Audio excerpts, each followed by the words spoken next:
Liris Chica, ang dami kasing nagsisilabasan na blind item na hiwalay na raw ang isang pinakasikat na love team.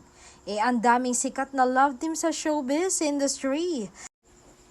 At isa dyan ang Pransett at pinatunayan man ng Pransett Tandem sa kanilang Venge event na hindi sila ang nasa blind item.